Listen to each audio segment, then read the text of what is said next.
안녕하세요. 이정입니다. 이번 시간은 19페이지의 건축물 관련 행위를 함께 보도록 하겠습니다. 우선 건축 행위에 관한 사항들을 우리가 함께 볼 수 있는데,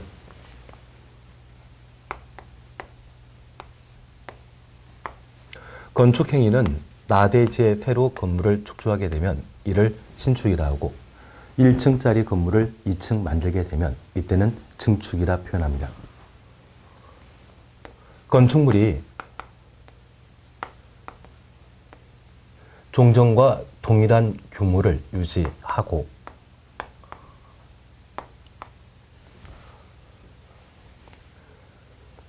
건물 일부를 철거하고 다시 축조하게 되면 이를 개축이라 표현하고 있습니다. 그런데 저 건물을 사람이 건축주가 의도적으로 훼손하게 되면 이때는 철거라 하고, 종전과 동일한 규모를 유지하게 되었을 때 개축이란 말을 사용하게 되는데, 천재지변 등이 발생하여 건축물이 훼손되게 되면 이를 멸실이라 표현하게 됩니다. 이번 2월달에 건축법과 관련된 재축 개념을 개정한 바 있습니다. 그래서 이 재축과 관련되어 건축물이 종전과 동일한 규모를 유지하게 되면 이를 재축이라 하며, 건축물의 연면적 합계가 종전과 동일하고 건축물을 구성하는 층수, 높이, 그리고 동수, 하나의 대지에 두 동 이상이 존재하는 것을 말합니다. 이러한 것들 중에 하나가 종전보다 초과하는 때도 재축으로 보게 되었습니다. 여기 재축과 관련되어서는 최근 경주에 지진이 발생했는데, 그 경주 지진과 관련되어 올해 재축에 관한 개념을 개정하게 되었습니다. 그러면 다시 우리가 챙기게 있습니다. 건축물이 건물 소유자가 건물을 철거하고 종전보다 큰 규모의 건물이 만들어지게 되면 신축 또는 증축으로 판단하게 됩니다.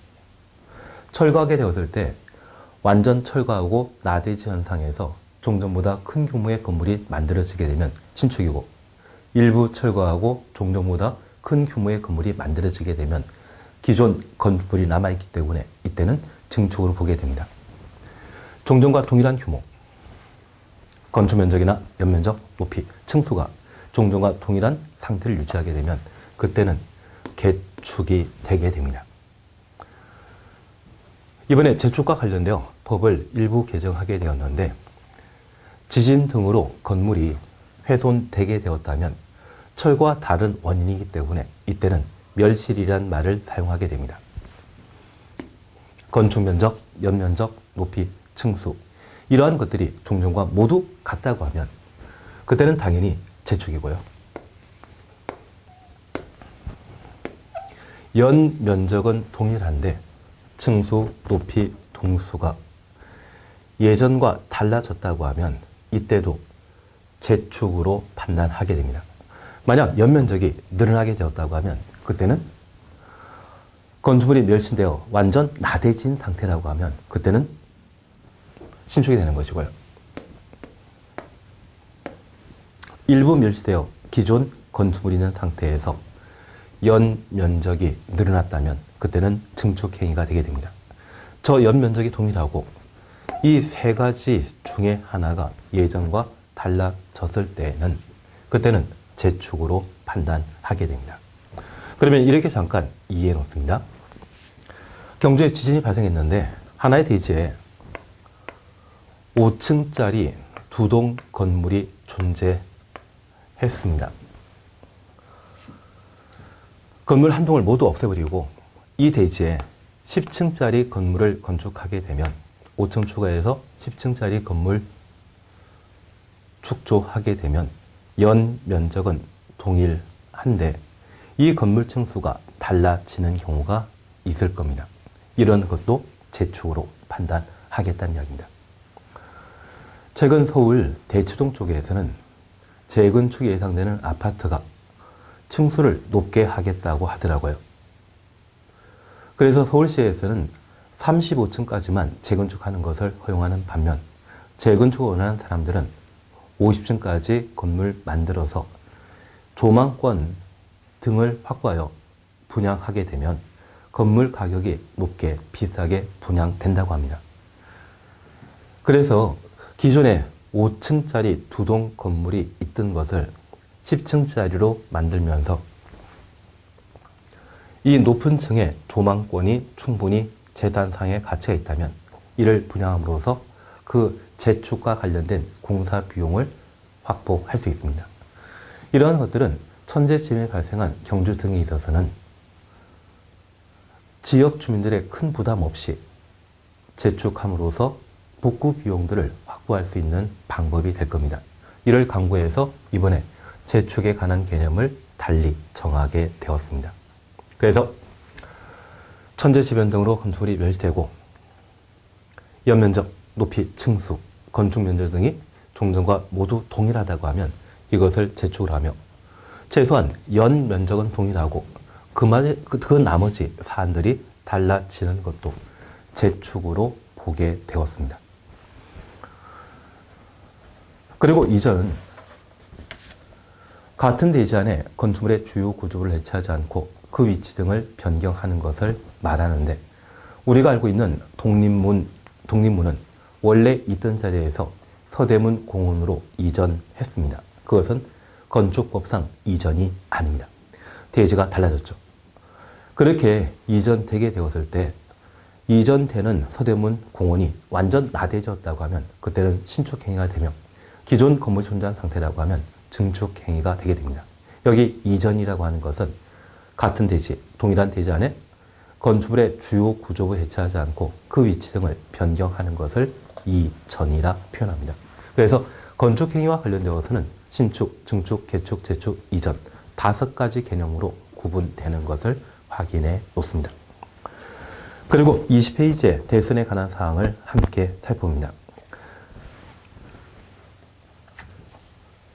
여기 대선과 관련되어서는 건축물이 시간이 지나 노화되게 되면 수리, 수선이 필요한데 그러한 수선 중에 아주 중요하고 큰 수선이 있다고 하면 이를 대수선이라 표현하게 됩니다. 우리 건축부에서는 건축 허가 대상 행위로서 건축물에 대한 건축 대수선을 두게 되는데 여기 건축 행위와 대수선에 해당되게 된다면 해당 행위를 하기 전에 미리 허가권자에게 건축 허가 받도록 되어 있습니다. 그래서 이 대수선에 포함되는 수선 행위라고 하면 건축 허가 대상 행위가 되는 것이고 그러한 대수선은 아주 중요하기 때문에 건축 허가 대상이 되게 됩니다. 이러한 대수선과 관련되어서는 우리가 기본 과정에서 함께 보셨듯이 벽상 계단 미관이란 말로 대수선에 관한 사항을 달리하기로 했습니다. 특별히 벽과 관련되어서는 내력벽. 우리가 아파트를 살펴보게 되면 아파트 양쪽 끝에는 창문 없는 벽면 있죠. 그러한 것들을 건물 하중을 행하는 기둥과 동일한 역할을 하는 벽 구조라 해서 내력벽이란 말로 대신하게 됩니다. 그리고 방화벽, 그리고 다세다가주택의 경계벽, 그리고 외벽, 마감 재료.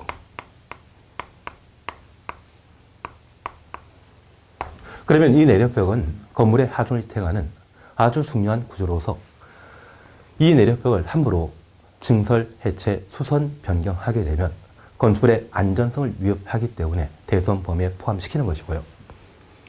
여기 외벽 마감 재료는 2년 전에 의정부 도시정생활주택인 10층짜리 아파트에 화재 발생했었는데 외벽 마감 재료에 불에 쉽게 인화될 수 있는 샌드위치 판넬을 사용했다고 합니다.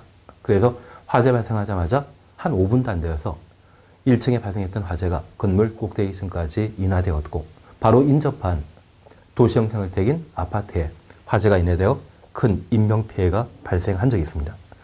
여기 외벽 마감 재료를 함부로 사용하게 되면 화재 취약한 구조물이 되는 것으로 안전상에 큰 문제가 있습니다. 그래서 이 내력벽과 외벽 마감 재료에 있어서는 증설 새로 만들거나 해체, 철거하는 행위, 벽 면적과 관계없이 모두 대손에 해당되며 수선 변경 시에는 벽 면적 30제곱미터 이상 수선 변경하게 되었을 때 대손 범위에 포함시키고 있습니다.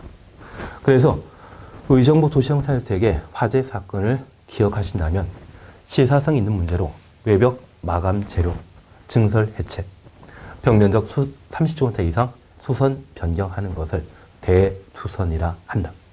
특별히 외벽 마감 재료 20제곱미터를 수선하는 경우가 있다면 얘는 대수선이 못 됩니다. 30제곱미터 이상 수선하는 때만 대수선이 된다는 점 구분해 놓습니다. 그리고 숫자 3과 관련되어서는 기둥, 보, 지붕틀, 증설 해체하거나 수선 변경하는 것을 대수선이 한다. 계단과 관련되어서는 주계단, 피난계단, 특별피난계단. 주계단은 4층 이하의 건물 내부에 설치하는 계단을 말합니다. 그리고 5층 이상 건축물에 있어서는 갑종 방음문에 해당되는 철제문을 한번 열고 비상 계단을 이용할 수 있는 구조라고 하면 그때는 피난 계단이고요. 그 갑종 방음문을 2번 열어야만 비상 계단을 사용할 수 있는 구조인데 특별 피난 계단이라는 말로 대신하는데 그러한 주계단, 피난 계단, 특별 피난 계단을 증설, 해체, 수선, 변경하게 되면 모두 대손에 해당되는다는 점 구분해 놓습니다. 그리고 미관치구와 관련되어서는 사람이 인공을 가미하여 아름답게 만든 것을 미관이라 하죠. 이러한 미관의 대상이 되는 것은 조선시대부터 이어져 오던 건축물로서 구궁은 문화재로 지정되었기 때문에 건축법 적용 대상 아니고 한옥마을이 저 미관지구의 지정 대상이 되게 됩니다. 그래서 이 미관지구 안에 건축물의 외부 형태를 변경하거나 담장을 변경하는 것은 대손에 해당되게 되는데 이 미관지구에 존재하는 건축물이라면 대부분 한옥입니다. 그 한옥의 외부 형태를 변경한다면 양옥으로 바꾸는 것으로서 이 한옥은 목 구조로 구성되었기 때문에 한 10년에 한번 수선하게 되었을 때 많은 비용 부담 발생하게 됩니다. 대신 양옥이라고 하면 그런 수리 수선 시에 큰 비용 부담이 없기 때문에 한옥 소유자는 한옥을 양옥으로 바꾸고 싶어 합니다. 다만 이걸 마음대로 허용하게 된다면 다음 세대에 물려줄 한옥 마을이 남아나지 않기 때문에 최소한 어디만큼은 미관지구 안의 건축만큼은 그 외부 형태 변경하고자 할 때 대수원 범위에 포함시킴으로써 미리 허가권자에게 건축 허가 받은 때에만 한옥을 양옥으로 바꿀 수 있도록 제한하게 됩니다. 이런 방법으로서 한옥을 다음 세대에 물려주기 위한 하나의 조치라는 것을 살펴놓습니다. 그래서 건축 대수원과 관련된 개념 저렇게 한번 살펴놓으시는데 우리 20페이지에 위에서 세 번째 줄 보시게 되면 개축에 관한 사항을 볼 수 있습니다. 개축이란 기존 건물의 전부 또는 일부를 철거하고 철거 동으로 해놨습니다. 그 대신에 종전과 같은 규모 범위에서 종전과 같은 규모 가로 묶어놓습니다. 건물을 다시 입주하는 것을 말한다. 그리고 1번 재축은 이번에 개정되었죠. 이 재축과 관련되어서는 건축물이 천재지변 등으로 멸실하고 건축 면적을 포함한 건축물의 모든 규모가 건축 면적, 연면적, 높이, 층수가 종전과 동일한 규모 유지했을 때 재축이라 하며 건축물이 천재지변으로 멸실되고 종전과 동일한 연면적일 것을 제시하며 층수, 높이, 동수가 달라지는 것이 있다면 이도 재축이 된다라는 것 확인해 놓습니다. 그리고 미연번의 이전입니다. 건축물의 주요 구조부 해체하지 않고 주요 구조부는 건축물의 뼈대, 골격을 형성하는 것을 말했죠. 해체, 철거하지 않고 같은 대지에 다른 위치로 옮기는 것을 말한다. 그래서 최근 재축과 관련된 사안이 몇십 년 만에 개정된 사항이기 때문에 경주 지진 사건과 관련되어 시사성 있는 문제로 한번 확인해 놓습니다. 다만 이게 내기가 좀 만만치 않기 때문에 여기 개축이나 이전에 관한 개념을 시험에 물을 수도 있을 겁니다. 그래서 이 재축과 관련되어서는 최근 개정된 사안이라는 점을 한번 감안해 놓습니다. 그리고 2번 대선입니다. 1번 대선 의의와 관련되어서는 그냥 한번 봐놓으시고요. 2번 대선 범위와 관련되어 1번 내력벽, 증설 해체하거나 평면적 30km 이상 수선 변경하는 것을 대선해야 한다. 2, 3, 4 묶어놓습니다. 기둥, 보, 지붕틀을 각각 증설 해체하거나 3개 이상 수선 변경하는 것을 대수선이라 한다. 그래서 증설 해체 시에는 개수와 관계없이 모두 대수선이지만 수선 변경 시에는 기둥 3개 이상 수선 변경하는 때만 대수선에 해당된다는 점 확인해 놓습니다. 그리고 5번 방화벽, 6번 주계단 등, 그리고 7번 미관지구 동원해 놓습니다. 건축물의 외부 형태, 담장 변경하는 것. 건축물의 외부 형태 변경이 대수선에 해당되는 것은 장소에 제한이 있습니다. 어디에서만? 미관지구에서만. 그래서 이 미관지구, 주관식으로 추진하게 되면 한번 고려해 놔야 될 겁니다. 그리고 8번에 다가우택의 가구 간의 경계벽, 다세택의 세대 간의 경계벽을 경계벽 동원해 놓으시는데 앞에 다가우택과 다세대 주택 각각 추정습니다. 증설, 해체, 수선, 변경하는 것. 여기 경계벽은 건물 한 층에 2세대 이상이 함께 존재한다면 세대와 세대를 구분한 벽면을 경계벽이라 표현합니다. 주차장 문제가 큰 다세대, 다가구택의 경계벽을 증설, 해체, 수선, 변경하는 경우에만 대수선에 해당된다는 점 다시 한번 확인해 놓습니다. 그리고 9번에 건축의 외벽에 사용하는 마감 재료를 증설, 해체하거나 벽면적 30km 이상 수선 변경하는 것을 대수선이라 한다. 한번 대수선과 관련된 범위 저렇게 한번 구분해 놓습니다. 이제 용도 변경에 관한 내용을 함께 살펴봅니다. 여기 용도 변경과 관련되어서는 20회 시험쯤이면 시험에 출제할 수 있는 사안입니다. 올해 일부 개정 사항도 존재하기 때문에 용도 변경에 대해서는 별표해 놓고 꼭 한번 봐놓습니다. 여기 용도 변경은 건축법령상 건축 허가 받거나 건축 신고한 건축물은 건축공사가 완료되면 허가권자에게 사용 승인 받은 때에만 해당 건축물을 이용할 수 있습니다. 저 사용 승인 시에 최초 건축물의 사용 용도가 결정되게 되는데 저 사용 승인 당시에 정해진 용도와 달리 다른 용도로 사용하는 것이라면 이를 용도 변경이라 표현하게 됩니다. 가끔 우리가 등산하다 보면 등산로 주변에 외관은 단독택인데 식당으로 바꾸어 사용하는 건물 보신 적 있죠?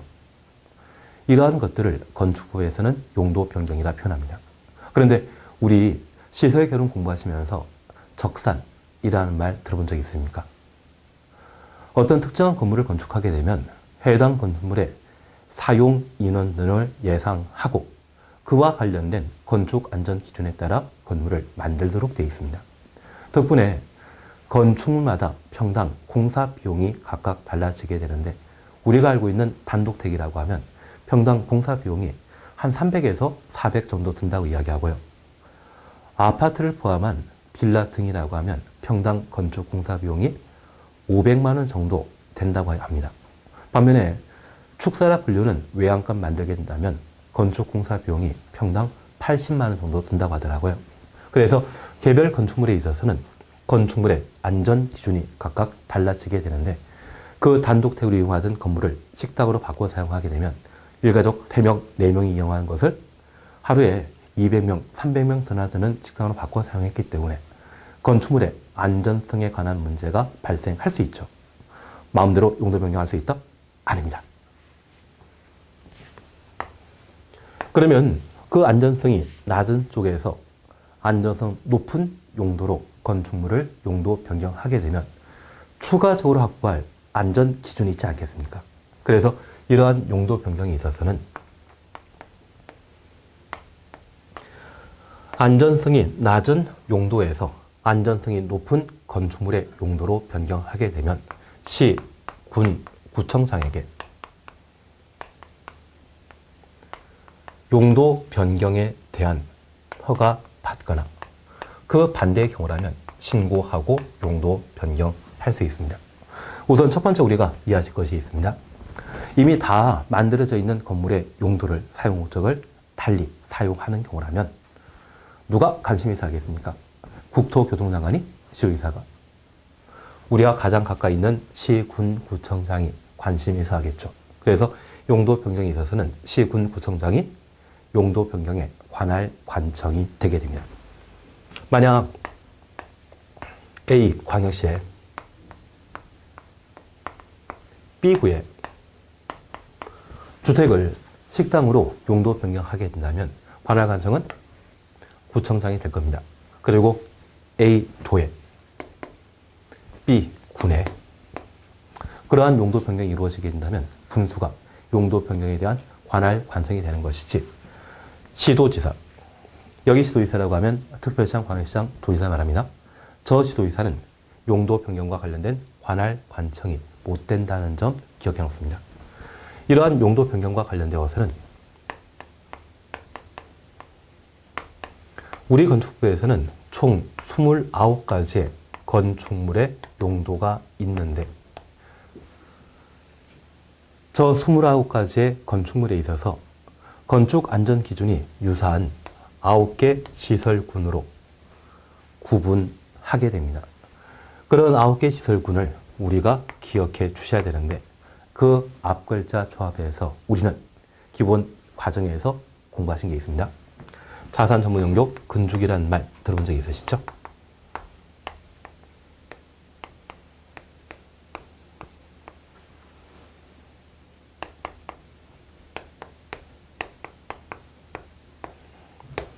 가끔 금융기관에서는 개인의 자산을 관리해 주거나 또는 불려주겠다고 여러 가지 광고물을 만드는 경우가 있습니다. 그게 넘어가면 안 되시죠. 제가 아는 분은 그 수수료 부담하다가 마이너스 통장이 되었다는 이야기도 하시더라고요. 그러면 각 금융기관에서는 그러한 자산 불려주기 위한 전문 영업팀이 있고요. 그 영업팀원에게 경제 동향이나 세제 개편과 관련된 다양한 정보를 교육하게 되는데 그 교육 담당하는 사람이 자가 건축기입니다. 그래서 자산 전문 용도 건축이라는 말 구분하시면서 자동차 관련 시설군, 산업등 시설군, 전기통시설군, 문화지배시설군, 영업시설군, 교육시설군, 근린생활시설군, 주거 업무시설군, 그 밖의 시설군, 기사시설군으로 각각 구분하게 됩니다. 만약 영화관이 있다고 하면 그 영화관은 자산 전문 용도 건축 중에 어디에? 문화지배시설군이겠죠?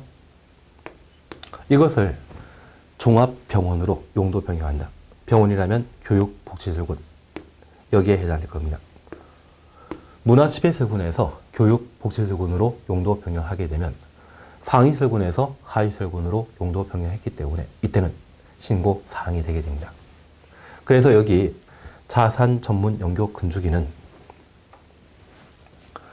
건축물과 관련된 안전 기준이 높은 쪽과 안전 기준이 낮은 쪽으로 각각 나열한 것으로 순서대로 외워놓게 된다고 하면 용도 변경과 관련된 문제를 쉽사리 해결할 수 있을 겁니다.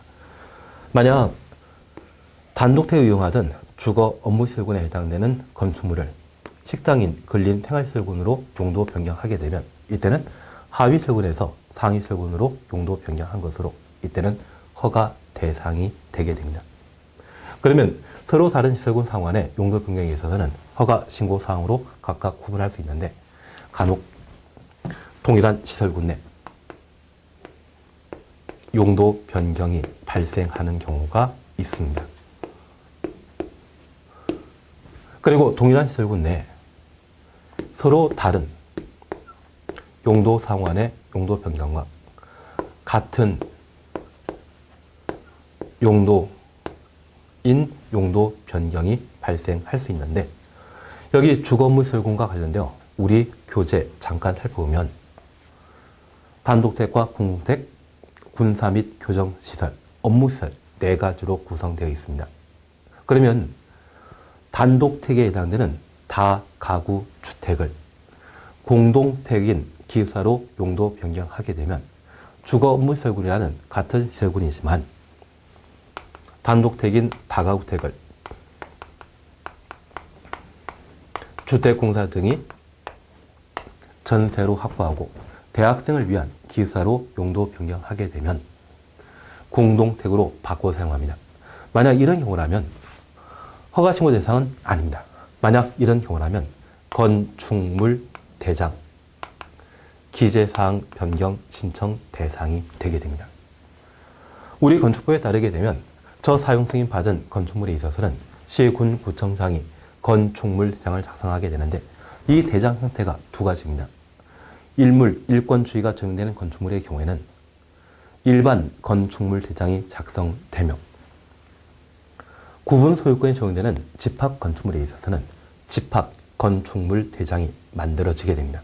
그러면 이 다가구택은 일반 건축물 대장 작성 대상이었다가 기숙사로 용도 변경하게 되면 집합 건축물 대장으로 변경해야 되죠. 그래서 그 건축물 대장에 기재되어 있는 내용을 변경하도록 되어 있습니다. 그래서 건축물 대장 기재사항 변경 신청 대상이 되며, 만약 다세택을 주택공사가 전세 얻어 대학생을 위한 기숙사로 용도 변경하게 되면 이때는 둘 다 공동택에 해당되기 때문에 기재사항 변경 신청마저 생략하게 되는 겁니다. 그래서 현재 용도 변경과 관련되어서는 관할관청이 누구이다? 시군구청장이라는 것 기억하시고, 서로 다른 용도 변경 시에는 허가 또는 신고 대상이지만 동일한 시설군 내 용도 변경에 있어서는 건축물 대장 기재사항 변경 신청하거나 같은 용도인 경우에는 저 기재사항 변경 신청마저 생략, 면제한다라는 것을 구분을 얻습니다. 그러면 이 허가 신고사항 또는 같은 시설군인지 여부를 파악하기 위해서는 우리는 최소한 시설군 9가지를 무조건 외워놓아야 됩니다. 그래서 나중에 모의고사를 보거나 실제 시험 보게 되면 용도 변경에 관한 문제가 출제되었을 때 여백에다가, 시험지 여백에다가 자산 전문 용도 근주기 적어 놓으시고 오지 순자에 제시되는 각각의 지문을 여기에 대입해서 문제를 풀어나가게 된다면 이 문제를 맞출 수 있을 겁니다. 꼭 용도 변경과 관련되어서는 이 정도를 봐주셔야 됩니다. 그래서 우리 20페이지에 3번 용도 변경에 관한 사항들을 각각 볼 수 있는데, 사용 승인 받은 건물의 용도를 변경하려는 자는 다음 각국 부분에 따라 특별자치시장, 태종시장을 말합니다. 특별자치도지사, 제주도지사 말합니다. 신경 안 씁니다. 시군구청장에게 허가받거나 신고해야 한다. 그래서 시군구청장 가로로 묶어놓으시고 허가 신고해야 한다. 허가 대상은 하위 설군에서 상위 설군으로 용도 변경하는 것. 그래서 어느 하나에 해당되는 시설군에 속하는 건물의 용도를 상위군에 해당되는 용도로 변경하는 경우. 그래서 상위군으로 용도 변경하면 허가 대상이 된다는 점 확인해 오시고, 니은 신고 대상입니다. 어느 하나에 해당되는 시설군에 속하는 건물의 용도를 하위군에 해당되는 용도로 변경하는 경우. 그래서 하위 설군에서 상위 설군으로 용도 변경하면 허가 대상이고, 상위 설군에 해당되는 것이 하위 설군으로 용도 변경하면 그때는 신고 대상이라는 점 확인해 놓습니다. 그리고 이것입니다. 건축물 대장 기재 내용 변경 신청. 시설군 중에 같은 시설군 안, 같은 시설군 추천없습니다. 용도 변경하려는 자는 시군구청장에게 건축물 대장 기재 내용 변경 신청해야 한다. 그래서 같은 시설군 안에 용도 변경 시에는 건축물 대장 기재사항 변경 신청 대상이며 열분입니다. 다음에 해당되는 경우는 그러하지 아니하다. 허가, 신고, 기재사항 변경 신청 모두 필요 없다는 이야기입니다. 같은 용도 추천없습니다. 같은 용도에 속하는 건축물 상호간의 용도 변경. 나. 제1종 근린생활시설과 제2종 근린생활시설 상호간의 용도 변경. 여기 근린생활시설은 주택가 주변에 우리가 흔히 볼 수 있는 식당, 독서실, 여러 자영업자가 운영하는 곳을 말합니다. 이 자영업자 상호간에는 업종 변경이 워낙 빈번하다 보니 이 모든 것을 시군구청장에게 건축물 대장 기재사항 변경 신청 사항으로 처리하게 된다면 서류에 휩싸여 있거든요. 그래서 그 자영업자의 용도 변경은 워낙 빈번하기 때문에 기재사항 변경 신청 대상에서 제외 생략 지키게 됩니다. 그래서 현재 용도 변경과 관련된 절차 한번 확인해 놓습니다. 그리고 21페이지에 동그라미 2번에는 시설군 범위 있죠. 1번 자동차 관련 시설군, 2번 산업등의 시설군, 3번 전기 통시설군, 4번 문화집회시설군, 5번 영업시설군, 6번 교육 및 복지시설군, 7번 근린생활시설군, 8번 주거 업무시설군, 9번 그 밖의 시설군. 그래서 앞 글자 도합하면 자산 전문용도 근죽이 된다는 것 확인하시고 이 시설군 9가지를 구분하시는 게 필요합니다. 특별히 영업시설군의 판매시설과 운동시설, 숙박시설, 제2종 근린생활시설 중에 다중생활시설. 이 다중생활시설은 고시원에 해당되는 것으로서 영업시설군에 포함된다는 점 확인해 놓습니다. 그리고 근린생활시설군에는 제2종 근린생활시설 중에 다중생활시설 제외한다는 점 확인만 해놓습니다. 그리고 두 번째 우리 보실 것이 숙박시설은 영업시설군에 속하 있는데 4번 문화집회시설군에 위락시설이 포함되어 있다는 점 확인하시고 관광 휴게시설이라는 것을 우리가 볼 수 있습니다. 자동차 극장 등이 있다면 여기에 해당되는 것으로 파악해 놓습니다. 그래서 자산 전문 용도 근죽이란 말 구분해 놓으시면서 시설군 9가지 파악해 놓으시고 이걸 적어놓은 상태에서 용도 변경에 관한 문제가 출제되게 된다면 지문을 각각 대입하면서 상하 관계를 따지게 된다면 허가사항인지 신고사항인지 구분할 수 있을 겁니다. 그리고 22페이지에 건축 절차 준용에 관한 사안들을 각각 다루게 됩니다. 이 한번 보게 되면 설계에 관한 사안들을 두게 되는데요. 그냥 보십니다. 허가 대상 경우로서 허가 대상 추천했습니다. 용도 변경과 관련되어서는 상위 설군으로 용도 변경하게 되면 허가, 하위 설군으로 용도 변경은 신고 사항인데 여기 허가 대상이라 하면 하위 설군에서 상위 설군으로 용도 변경했기 때문에 건축 안전 기준을 강화시키는 보강 공사가 필요합니다. 이러한 보강 공사 실시하게 되었을 때 그 바닥 면적 합이 500제곱미터 이상, 500제곱미터 이상 추천했습니다. 이러한 경우에는 용도 변경하는 자 마음대로 하는 것이 아니라 건축사가 작성해주는 설계 도면에 따라 공사를 하도록 되어 있습니다. 그래서 허가 대상인 경우로서 용도 변경하려는 부분의 바닥 면적 합계가 500제곱미터 이상, 건물 전체 연면적이 아니라 용도 변경하는 부분의 바닥 면적이 500제곱미터 이상이라면 설계관에서는 건축사 설계에 관한 규정을 준용한다. 그래서 설계를 필요로 하는 것은 허가 대상으로 바닥 면적 합 500제곱미터 이상일 때 설계 대상이라는 점 확인해 놓습니다. 그리고 디귿 사용 승인입니다. 허가나 신고 대상인 경우로서 용도 변경하려는 부분의 바닥 면적 합이 100제곱미터 이상의 사용 승인에 관해서는 사용 승인 법 22조를 준용한다. 그래서 허가나 신고 대상 추천하시고 100제곱미터 이상 줄만 쳐놓습니다. 이 두 가지 요건 갖추게 되면 사용 승인에 관한 규정을 준용하도록 되어 있습니다. 여기 사용 승인은 건축 허가 받거나 건축 신고한 건축물에 공사가 완료되게 되면 안전한지 여부를 확인하고 사용 여부를 결정하는 절차입니다. 그러면 이 용도 변경의 경우에도 허가 또는 신고 대상이었다면 용도 변경과 관련된 각종 공사를 했고 그 공사가 완료되었을 때 용도 변경한 바닥 면적 합이 100제곱미터 이상이라면 그 안전성 여부를 확인하고 사용 여부 결정할 필요 있죠. 그래서 공사를 수반했던 허가 또는 신고 대상으로 바닥 면적 합 500제곱미터 이상의 용도 변경의 경우는 사용 승인 규정을 준용하도록 되어 있습니다. 다만 우리가 이해하실 것이 있습니다. 동일한 시설군 내 용도 변경의 경우에는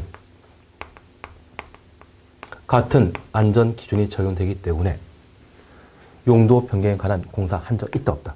없습니다. 그래서 이 동일 시설군 내 용도 변경에 있어서는 설계나 사용 승인에 관한 규정을 적용하지 않고 허가 대상으로 바다 면적합 500제곱미터 이상일 때만 설계에 관한 규정을 준용하며 허가 또는 신고 대상으로 바다 면적합 100제곱미터 이상의 경우에만 사용 승인에 관한 규정을 준용하고 있습니다. 올해 개정된 사항으로 디귿 사용 승인과 관련된 단서 살펴놓습니다. 용도 변경하려는 부분의 바다 면적 합계가 500제곱미터 미만으로서 500 동을 해놓습니다. 대손에 해당되는 공사를 수반하지 아니한 경우는 그러하지 아니하다. 용도 변경에 해당되는 바다 면적 합이 500제곱미터 미만으로서 대손, 벽산, 계단 미관이죠. 그와 관계된 공사를 하지 않았다고 하면 대손에 해당되지 않는 공사를 했다면 대손과 무관한 공사를 했다고 하면 그때는 사용 승인에 관한 절차를 생략, 면제해 주겠다는 이야기입니다. 그러면 원래 허가 또는 신고 대상으로 바다 면적합 100제곱미터 이상이면 사용 승인에 관한 절차 준용해야 되지만 그 바다 면적합이 500제곱미터 미만으로서 대손에 해당되지 않는 용도 변경이었다고 하면 그때는 사용 승인 절차 생략하게 됩니다. 우리 시험에서는 간혹 주관식으로 빈칸 2개 만들어 놓고 시험에 출제하는 경우가 있습니다. 그래서 건축법 19조 일부 사항이다. 다음에 빈칸에 적합한 것을 적어라. 그렇게 시험에 낼 수 있는데 그 대표적인 것이 바로 디귿이 아닌가 싶습니다. 얘는 객관식문으로 쉽게 출제되질 못하는 사안이지만 주관식으로는 가능하기 때문에 100, 500이라는 것을 한번 확인해 놓습니다. 그리고 4번 건축의 용도와 관련되어서는 현재 단독택과 공택에 대한 기본적인 구분으로 공동택에 있어서는 주택으로 사용 층수가 5계층 이상이면 아파트, 4계층 이하라면 연립, 다세대택인데 동당 바다 면적합 660 초과하면 연립, 그 이하일 때는 다세대택이죠. 그래서 공동택과 관련되어 아파트, 연립, 다세대택 꼭 한번 구분해 놓습니다. 반면에 단독택과 관련되어서는 다중택과 다가구택이 주택으로 사용 층수가 3계층 이하라는 것을 하나 확인하시고 동당 바다 면적 합이 330제곱미터 이하인 때는 다중주택이고 660제곱미터 이하인 때는 다가구 주택입니다. 그래서 그 정도를 한번 구분하시면서 관리실험에 출제될 수 있는 시험 문제를 한번 처리하시면 좋겠습니다. 그래서 우리 22페이지에 4번 건축의 용도와 관련되어 박스에는 단독택과 관련되어 가단독택, 나 다중택이라는 것을 볼 수 있습니다. 1번, 2번에 대해서는 그냥 보시고 3번 보시게 되면 한 개 등의 주택을 사용하는 바다 면적 합이 330제곱미터 이하이고 330 줬습니다. 주택으로 사용하는 층수가 3계층 이하일 것. 이러한 형태라고 하면 하숙집을 말합니다. 그래서 우리가 예전에 응답하라 시리즈를 보신 적이 있다고 하면 하숙집에 거주하는 거 보신 적 있죠? 그게 이 다중주택에 해당되게 됩니다. 그리고 답은 다가구택은 1번을 봅니다. 주택으로 쓰는 층수가 3계층 이하일 것. 그리고 2번 한 개 동의 주택으로 쓰이는 바닥 면적 합계가 660제곱미터 이하일 것. 이 다가구택은 흔히 상가주택을 다가구택이라 하더라고요. 그래서 주택 사용 층수가 3계층 이하이고 동당 바닥 면적 합이 660제곱미터 이하라면 이를 다가구 주택이라 한다. 그리고 2번 공동택과 관련되어 갑은 아파트. 주택으로 사용하는 층수가 5계층 이상인 주택, 5계층 추정습니다. 연립택은 주택을 쓰는 한 개 동의 바닥 면적 합이 660제곱미터 초과하고 층수가 4계층 이하의 주택. 다가구택은 주택을 쓰는 한 개 동의 바닥 면적 합이 660제곱미터 이하이고 층수가 4계층 이하의 주택. 그러면 연립택과 다세택은 층수는 동일한데 주택을 사용하는 동당 바닥 면적 합계 차이에 따라 구분하는 것이죠. 660제곱미터 초과하면 연립, 그 이하일 때는 다세입택인 것을 각각 구분해 놓습니다.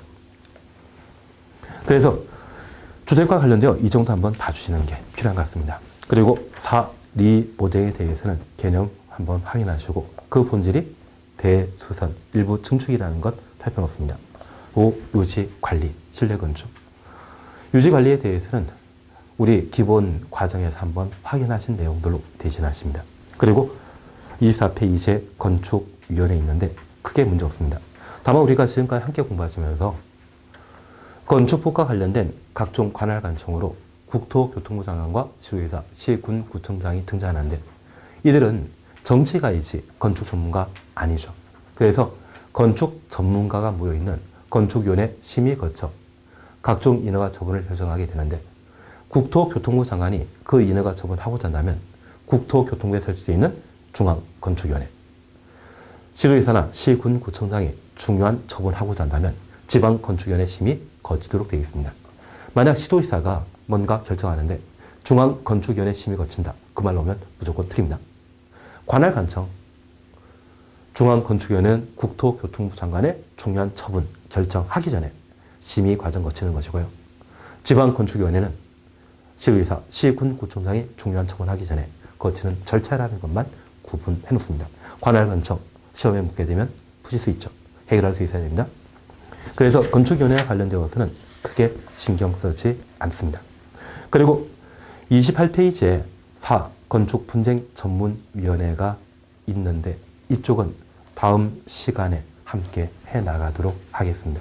이번 시간 여기까지 함께 하도록 하겠습니다. 수고하셨습니다.